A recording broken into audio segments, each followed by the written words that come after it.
Well, welcome to Framework Leadership, a podcast about principles and ideas that you can use today to always take your leadership to the next level. We're now exclusively a part of the SCU Podcast Network. I'm your host, Kent Engel, president of Southeastern University.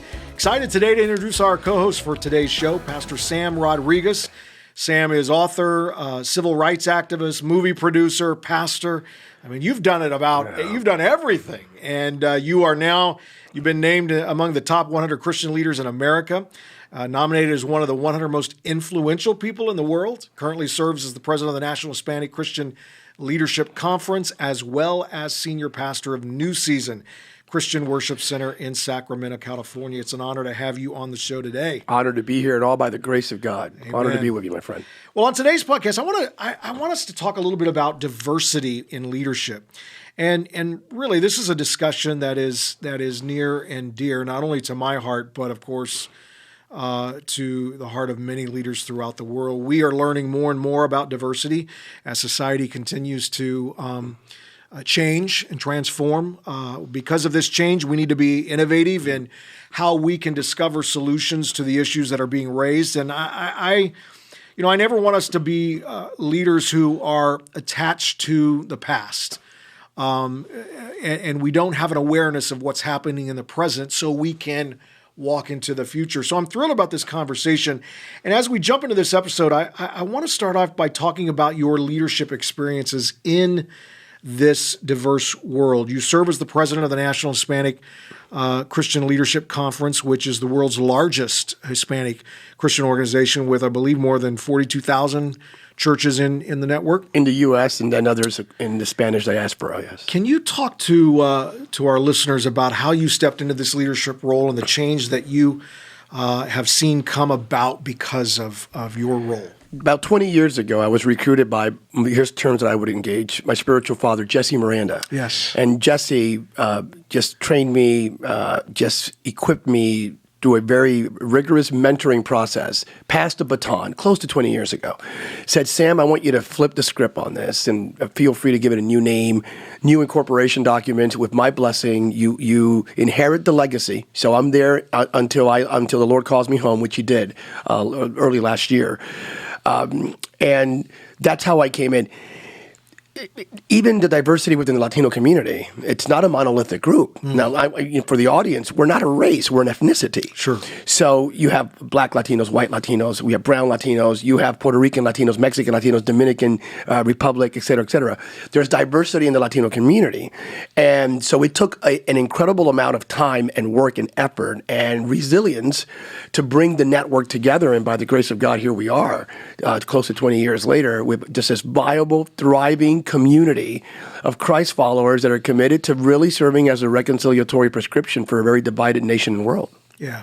Now, let me ask you, what you look at this network and you look at the diversity in the Latino community, what does leadership mean to them? How would they describe leadership in that diversity? Leadership means three things. Leadership means individuals, communities, groups, settings, technologies, innovations that inspire, inform, and impart. Do three things: inspiration, information, impartation. When Latinos look at leadership, what are you looking for? Inspiration. You want to speak, you want to look at individuals or mechanisms, systems, institutions that speak to the heart, the nefesh, that inspire you to go beyond yourself. There's an information component. Hispanics and Latinos are committed to broadening the cognitive bandwidth and, intellectually speaking, stimulate a thought process that will take you from your now to your next. So it's inspiration, information, and then there's another element, which I don't think it's unique to us, but we are enamored to the idea of constant impartation. What do you have, now speaking now within, biblical, ecclesiastical, the lexicon of the church, what do you have from heaven that I can somehow partake from or share with and receive from you that will change my trajectory, the mantle from Elijah to Elisha, that's sort of a metaphorical application. So it's inspiration, information, impartation. Latinos look for leadership that inspire, that inform, and that impart. So how does the network help to build these things? So build inspiration, build information, build impartation. How do you do that? You look for recruit and individual systems, best ideas. So there's an innovative, creative genome embedded in every community, of course, in every human being. We're designed by our Creator in the image of God. So we have that creative inclination. But we likewise look for those that have already created. And how can we better? How can we improve upon an idea that already exists without having to reinvent the wheel? So we're committed to inventing a new wheel, but we're likewise committed to reinventing wheels that are already out there and improving them and taking them to the next level. So we do that by intentional analysis, recruitment, heavy on the research. I think it's a beautiful thing how our blessed community right now is not just vertically committed to a spiritual growth, but horizontally committed to high levels of academic rigor and growing in institutions. So we do that by looking, again, systems, research, individuals, organizations, communities, platforms, agendas that inspire, inform, and impart. Another way of applying it would be the heart, the head, and the hand. Yeah. So it's inspiration is the heart, information is the head, and impartation is the hand, the practical application of the knowledge that you are receiving. So we're doing that, and right now I am blessed to see we have chapters across America and Latin America, all over Latin America, where we're training individuals in certain areas. So we know those that are inspired. We know the informative well, and we're privy to those that are committed to impartation. Sure. So we create infrastructure around these three key groups. What are some of the things that the network is currently researching as it relates to leadership development in the Latino community? We're looking at commitment to the academy. Okay. We're looking at graduation rates at a different level. We're looking a lot, but 90% of our research right now is focusing on millennial Generation Z. Not because there's an angst, but there is a viable level of angst and consternation regarding the emerging generations as it pertains to long-term viable commitment to our Christian faith.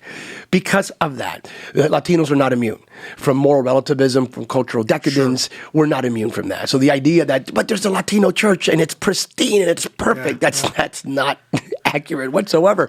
We are suffering this sort of anxiety attacks as it pertains to the next generation and viable transference of leadership. That's where our focus and our research right now is aiming towards.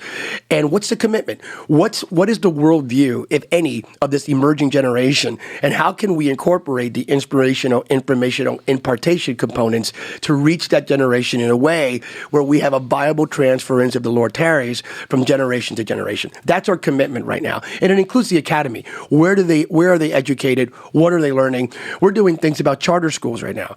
Is the next thing for the Latino community in America, and a way to reach our community, an explosion of charter schools that have a faith ethos, but not necessarily Christian schools, as an alternative. So because of, in the past few years, the legalization, for lack of a better phrase, of charter schools in primarily urban centers, we're looking at that as a conduit by which we can reach the next generation, equip them, not just to survive, but to thrive. Yeah. What is different about how, and I love this generation transformation, what is different about how Latinos are approaching the generation transition? Because it sounds like it's pretty unique. So what makes it different? La familia. It's a concept of la familia. La familia, it's embedded within our cultural genome. It's who we are. It's in our mitochondria. So, and it's just not speaking disparagingly about other communities, but in the Latino community, you'd be hard-pressed to see grandma, granddad, God forbid, mom and dad in a senior retirement home setting. And it's not that that's a negative thing. It's that in the Latino community, what do you mean? No. They stay here with us.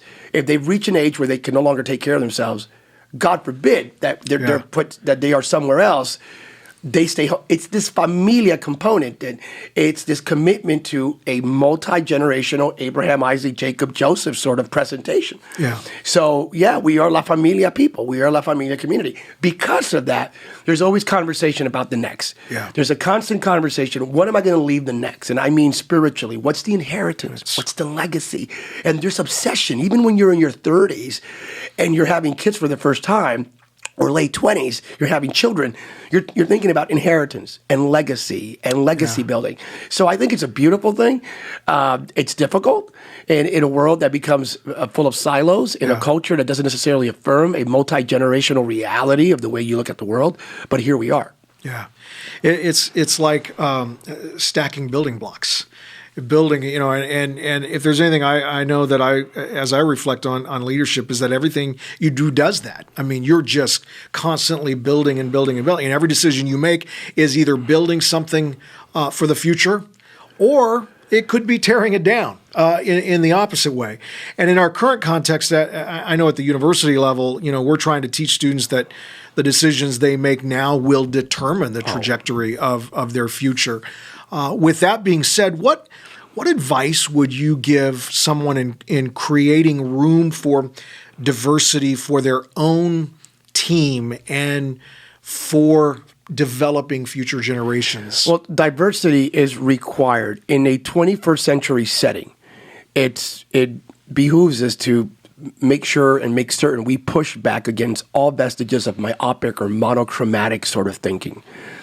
It's a diverse world. Yeah. And diversity, not in the spirit of, in our current national conversation, not in the spirit of some sort of political agenda that's affirming whatever thread may be the thread of the moment, but it's kingdom. The kingdom is very diverse.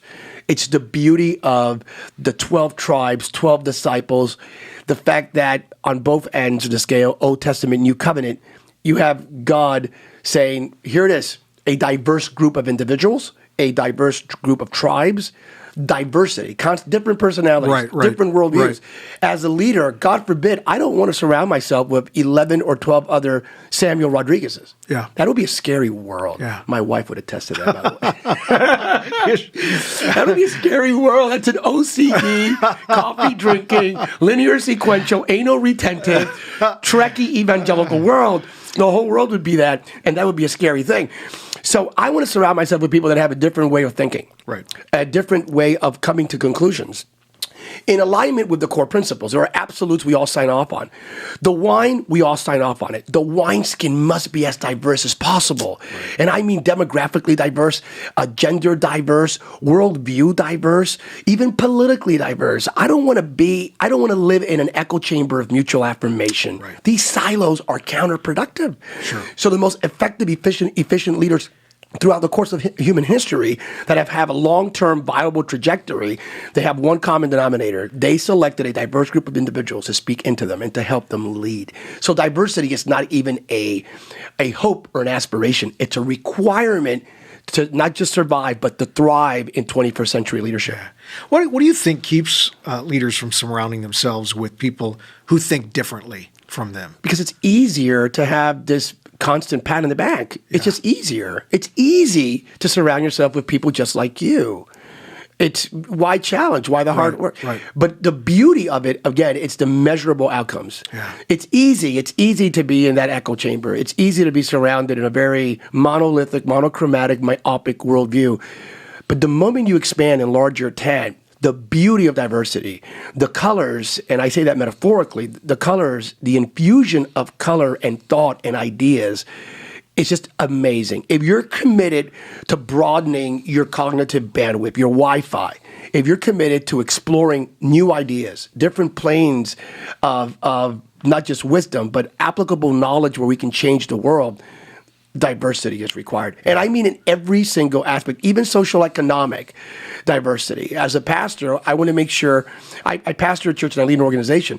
As a pastor, our board is reflective of that idea, or we strive to be. And I mean gender, race, economics. So I'm not the kind of pastor that will have on my board exclusively the entrepreneurs and the business owners, which is the typical standard evangelical church setting. I have on my board individuals who have struggled financially, individuals who have been through a process, individuals who have a testimony, meaning they have good credit, but they know what it is to be impoverished, or they know what it is to come out of a very precarious financial circumstance. We need to have that sort of diversity in all that we do. Yeah. One quick question before we take a commercial break. What is a practical step that a leader can take to go outside of their echo chamber? The practical step is to first do a complete diagnosis of who speaks into you. And look at the people. Are they the same sex, the same ethnicity, the same race, the same political worldview? Do a diagnosis. Yeah. A complete diagnostic and frame it. And look at your contact list. Look at your favorite list on your iPhone. Yeah. And if it's all the same type of people, it's time for a change. Yeah. No, that's good. That's that's a major piece of our framing, our framework leadership here, Southeastern. It's that constant audit context. You Brilliant. Understand and take an audit of what's going on and what's surrounding you Constantly. Yeah, so that's important. Well, we're going to take a quick commercial break. Here's a word from our sponsors. If you're a driven professional striving to expand your leadership and impact change at any level of your organization, Southeastern University's online master's degree in leadership is definitely for you. This program provides you the opportunity to learn in the context of entrepreneurship, nonprofit leadership, research, or organizational leadership. You can apply today at scU.edu/apply. That's scU.edu/apply. Well, welcome back, everybody. In the next portion of our podcast today, I want to talk about the works in civil activism. And Sam, you were the first Latino to deliver the keynote address at the Martin Luther King Jr. commemorative service. You have also been the recipient of the Martin Luther King Jr. Leadership Award presented by the Congress of Racial Equality. Can you talk to me about what it means to you to have been a recipient of these awards? Honored. Beyond the word honored, it's not a rhetorical humility. It floors me. It is by the grace of God alone. But it's what drives me. It's this obsession to reconcile Billy Graham's message of Dr. King's March. That's my mandate on this planet, to reconcile Billy Graham's message of salvation exclusively through the vicarious atoning work of Jesus and Dr. King's March for Justice. Yeah. This vertical and horizontal centerpiece of the cross. Psalm 89:14, righteousness and justice are the foundation of your throne. Truth and love lead the way as attendants. That's Samuel Rodriguez's mission statement right there. Yeah. So it doesn't mean something. It means everything to me. Yeah. What has this meant for relations between Latino and African American communities? Oh, it's been amazing. I can tell you stories, the evolution of the relationship between Latinos and African Americans historically, back from the 1920s and 30s, well documented. The formation of the Niagara Falls Convention, inevitably the NAACP, W.E.B. Du Bois. And then later on, in the 1960s, Cesar Chavez with Martin Luther King Jr., that's when the relationships formed. There was a bit of angst and tension back in the day. In the 1960s, how about this? There was tension even 10, 15 years ago. Every time the immigration issue came up, there were powers in America in the political, social landscape that attempted to create a wedge, exploited the fact that there's African Americans here and Latinos here, and these individuals just attempted to create the narrative that immigrants were taking African American jobs. So I lived that. I saw the tension. Praise be God that not too many African American leaders drank the Kool-Aid. And they came along and said, Sam, we're not going to buy into this. And so I've seen the great, again, coming together of this brown and black coalition, for lack of a better phrase, that is committed to righteousness and justice and racial equality across the board, and addressing any and all vestiges of elements that are still in our systems. Because there are systemic elements that we can't deny, and it's not being political now. We can't deny them. There are elements of racism still embedded in some of our systems, not across the board. I'm not one to sign off to the idea America's racist. I don't think America's racist. Quite the contrary. I think America's a beautiful idea. It's an experiment. Right. So I don't think America's racist. I think there are elements embedded in our systems that still exacerbate racism, and we have to address them in our generation. Yeah. How can the coming together of these two communities help our society as a whole? Oh, brilliant. Again, the African American experience is unique.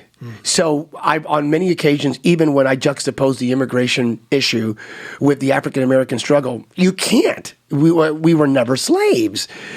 There's an issue of justice. There's an issue of the Imago Dei, recognizing the image of God.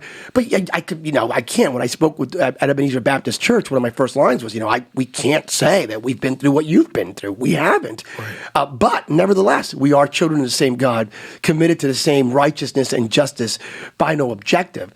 So it's if African Americans and Latinos continue to work together, primarily in urban centers across America, but not exclusively, we're going to see a shift here, and I mean a radical shift. If we work together, we can address the eradication of poverty in America in our lifetime. That sounds utopic, right? Sure. But it's doable Right. if we work together. If we share resources, if we come together under the canopy of Christ, if we don't negate the cross and the centrality of Christ, biblical orthodoxy, and if we don't embrace a worldview that negates the reality of the giftings of God and take personal responsibility while addressing systemic issues that have to be addressed, we can do this. Meaning, if black and brown come together with white, not in the name of a movement, but in the name of Christ, we can change America. We can do things educationally speaking. I mean, this nation really can be a city on a hill, in the words of Ronald Reagan. This really can take place. How are we doing that now? What are things that we're doing to do just that? Great conversations, great conversations that lead to partnerships, that lead to measurable outcomes. And they begin with the church. They truly do. They begin with pastors in cities across America establishing. Do you think the church is understanding this right now? I think the church is beginning to understand this. I think I saw this year, for the first time ever, pastors who would never address issues of injustice addressing these issues with integrity and love. See, I am actually optimistic. Yeah. I'm not the guy tweeting the church is the cause. No, we're not the cause. That's just silly. It's cognitively incoherent. It just make any sense. The church is the answer. Yeah. And I'm seeing some beautiful things emerging across the board. So I'm actually like, go get them. It's a new day indeed. But it requires all of us coming together. It really does. And we can do this. We can address many of the issues, the chaos, the discord, the social melees. The church has the answer. We have the prescription. But it requires white, black, brown, Asian coming together in Jesus' name and being strategic in every major area, be it Seattle, Portland, Minneapolis, Atlanta, whatever it may be. We can do this. It's doable. Throughout the past several presidential administrations, your voice has been influential, even in the highest office of the United States of America. You have been an advisor to the Bush, Obama, Trump administration. You're also frequently consulting with Congress, advancing, immigration, which is something that's in my heart, and criminal justice reform, as well as religious freedom. Talk about how these doors were opened and what you're seeing with this influence with these leaders that are in the position to lead change. The doors opened. Here comes a term very strong on the evangelical spectrum. Supernaturally. It's going to be hard. It is what it is. I'm a Lehigh University grad, so I'm a faith and science guy. I'm an evangelical Trekkie. I'm not weird, but I'm wired. Sure. I may preach like Kirk, but I think like Spock. Wow. But it's supernaturally. I remember having dinner with Carl Rove at a restaurant. Just Carl and I having dinner, and he looked at me and said, "Sam," I looked at Carl and said, "Carl, when in the world prompted you all to give me a call?" And he went, "Sam, I got your number on a broken piece of paper that landed on my desk, and I picked up the phone and called." Wow. How does that happen? Right. So it was a supernatural thing. It really was. I've had the privilege of working with 3 presidents, and this is going to sound a bit different. I love all 3 of them. I do. We're called to love. So what can I do but love? No, but I really do love each of them in their own right. They're all different. President Bush, President Obama, President Trump, very different personalities, but working with each and every one of them on different issues: life, religious liberty, biblical justice, which includes immigration reform, educational equality, prison reform. Even that prison reform legislation that was signed by Congress, that came out of a dinner conversation we had at the White House, where we were seated in May of 2017. Just a group of 20, and I sat right next to Jared and Ivanka. Jared goes, "Pastor Sam, what's in your heart?" And I went, "Is that a dinner table conversation, what's in your heart? Or do you really mean it?" Right. And he went, "No, I kid you not. I really want to know what's in your heart." And I went, "I want to bring people together, Jared." "How do we do it, Sam?" He says. I go, "Let's begin with justice reform." I'm a reconciler. I said, let's bring the race, the ethnicities, let's bring people together, please. And we brought about the prison reform. That conversation right there, inevitably, George Wood was there, Johnny Moore.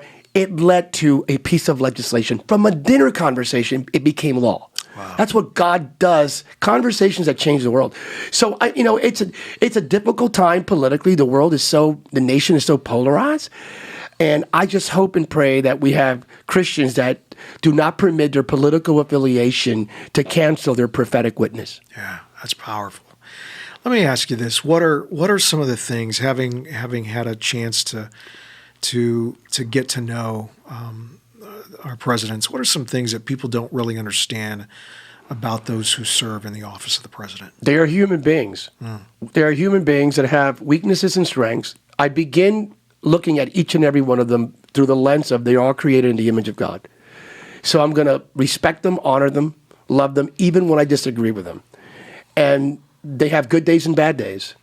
They're just human beings. Yeah. But the weight on their shoulders, literally for the free world, as it pertains to the American presidency, arguably the free world, it's pretty amazing. It's overbearing. I've been there with all three. I've seen them on good days, each of them, and I've seen them on bad days. I won't mention for ethical purposes and because I can't.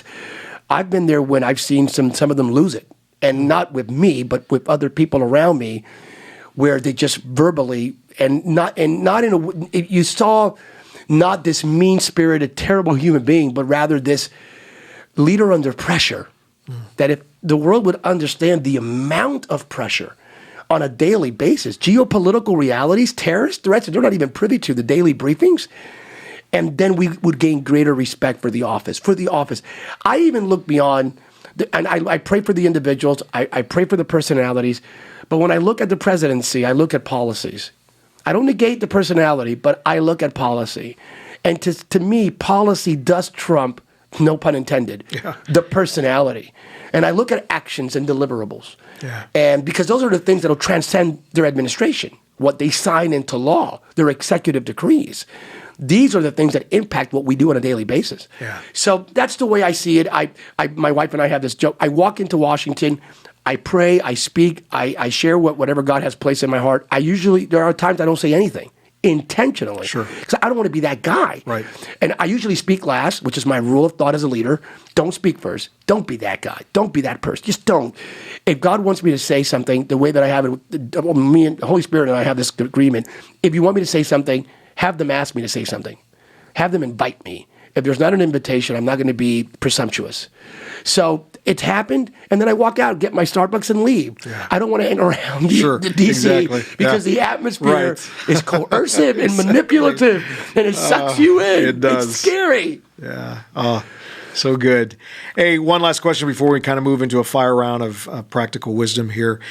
You were the first Latino evangelical to participate in a presidential inauguration ceremony on January 20th, 2017, with over 1 billion people watching. And you delivered a prayer out of, I'll never forget, you delivered out of Matthew chapter 5, and you concluded by saying, "In Jesus' name." And this was a bold stand on one of the greatest stages in the world. Can you tell us what it was like to stand on that platform and deliver that prayer? And what did you learn about yourself in all of that? That I am completely 150% dependent on God. It was the scariest moment of my life. Wow. Oh, goodness, I was trembling. 10 minutes prior to getting on that stage, my body was going through a complete... It was just, whoa, this is absolutely absurd. About 10 minutes right beforehand, we had everyone praying. I calmed down. I mean, it wasn't me. It was just a God thing that said, "Sam, I got this." And I remember just fighting with God. It was the first time that the phrase "in the name of Jesus" was used for 11 years there. Wow. So it's been over a decade. And I was told by the powers that be, don't say it. Not the administration, not the incoming, but certain political operatives in D.C. and certain periodicals whose names you would recognize, reporters who were friends, said, "Sam, please don't. If you use that name, you alienate those that don't believe in it. And you're going to become that guy. You're going to become like this like fire fundamentalist guy." And I just didn't even think about it twice. It was natural. Right. How can I pray in any other name? Yeah. So it changed my life to a great degree, that moment. It was one of these tipping points that enabled us to have influence in other spheres, the movie deals, all of that, because we wouldn't sacrifice truth on the altar of political expediency. Yeah. And I just, for the sake of my kids and my grandkids, I just wanted them to say, here we are, shining light in the midst of darkness, speaking about unity and the love and the truth of God. Be light. A city on a hill cannot be hidden. So it was a moment indeed. My prayer is I won't be the last one. I want to be an open door for other Latinos and others to likewise participate on these platforms that enable us to convey the message of Jesus around the world. So good. as we move into this fire round and close our conversation, which has been fascinating, I want to thank you for the time that you've given. I want us to provide some more practical application to this conversation. We've spent some time talking about what it takes to be a leader that I think champions true diversity, and now let's put that into practice for our listeners. So I want to give what I have sensed as a practical application, then I want you to give a couple of applications as well. Here's one thing that I think about in this issue, and especially listening to you, is that what you were saying earlier in the show is how important it is to be inclusive. Oh, yeah. There is no doubt about that. If we exclude the people around us, we tend to miss out on learning from their gifts and their experiences and their perspectives. And as leaders, we have to, there's no doubt, we have to accept and appreciate that diversity wherever it may come from. So Sam, what would you say is something leaders can do to be, again, a champion of diversity? A couple of practical things that you think right now, step out, do this, and see some great results. Number one, evaluate yourself. Do a complete diagnostic. Do the audit. Execute an audit as it pertains to who are those speaking into you, who are those surrounding you, who are your key reports. Do a complete audit, a diagnostic. And if it's monochromatic, if it's a monolithic group of way of thinking, looks, gender, you name it, even ideas, then immediately make the necessary changes. Yeah. That's the first thing you need to do. Let me ask you this. What are some questions in a practical way? What are some questions that leaders can ask themselves while doing this kind of audit, if you will, in stepping into this role of leading diversity? Are the people around me pushing me towards the fulfillment of our vision and mission? Are they reflective of the communities that we need to reach, that we want to reach? And the community should not be just a local community. It's global. It's your local. And now, as we have all discovered through COVID, it's a digital world, right? So it's a global community likewise. Are the individual around me, it's a Jim Collins question, it's good to great, right? Built to last. Are these the right people that I need on the bus? Yeah. And ask that question constantly. It's not just on an annual or 3-year, the 5-year strategic plan sort of meeting. Yeah. It's not the annual retreat meeting. It's right. the constant query of, are these the right people around me? You are who surrounds you. And in leadership, that is so incredibly critical for us to understand. And with that commitment being made, don't overextend yourself to this broad group of individuals that you can never, in a viable way, mentor or equip. Provide the necessary resources, inspire them, inform them, and impart. So you need to become a primary conduit of inspiration, information, and impartation to the key leaders around you that will help you drive this ministry, this corporation, this vision into fulfillment mode. Yeah. These are some of the things that we do. The best way I could do it as a pastor and a preacher would be 1 Kings 19:19. Elijah saw Elisha pushing the plow. Yeah. So I never, in my leadership world, ever select anyone who has never pushed a plow. I never put a mantle upon anyone who refuses to push the plow. Sure. If you're not pushing the plow, don't expect the mantle. Yeah. If you can't push the plow, do not expect the mantle.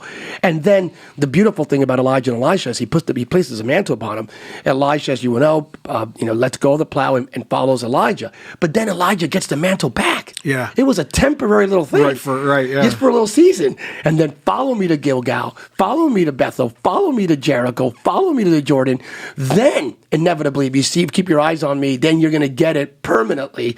We need to do that. Have our leaders trust them enough with a short season of this is what leadership looks like. Yeah. What about that? Good. Now let me have it back. Let's go into deep training and equipping. Yeah. And again, the diversity component of being different so you can do greater things. Exactly. And I mean, we both know what joy it is to identify the right people like that, to empower, it's the moment of to come alongside the people who God has called us to identify with and reach out and then together. And I love your commitment to justice and to righteousness and to identify and then just come together and stand up against the wrongdoings and fight for those who can't fight for themselves. And I mean, that's Proverbs 31. I mean, that's so powerful and so important. What about just empathy? Yeah. Because I get some of my pastor friends who go, I don't line up with this. I think it's a false narrative. I think this is hype. I think this is a lie. And my response is, regardless of what you may think, empathy. Right. At least the minimum that you're supposed to convey as a leader is, I feel your pain. Not in the old Bill Clinton sort of adage, but I really, truly, as a Christian, mourn with those that mourn. Yeah. Rejoice with those that rejoice. Weep with those that weep. That's our biblical clarion call. So empathy, at least. And that's how we change the world. Yeah. Diverse leadership that's committed to righteousness and justice, truth and love. That's a movement right there that can change the world, my friend. Wow. Man, I could talk all night. I do have one final thing. What would be a word? I mean, we're heading into a major decision coming up here in just a few weeks. Yeah. What is a word you can give our nation who need to be encouraged? What is that word for them? There is a sovereign God that is on the throne. There is a God who sees everything. And we understand our political process. We understand elections have consequences, indeed. With that being said, the donkey and the elephant can never achieve what the Lamb already achieved for us on the cross. Yeah. You vote.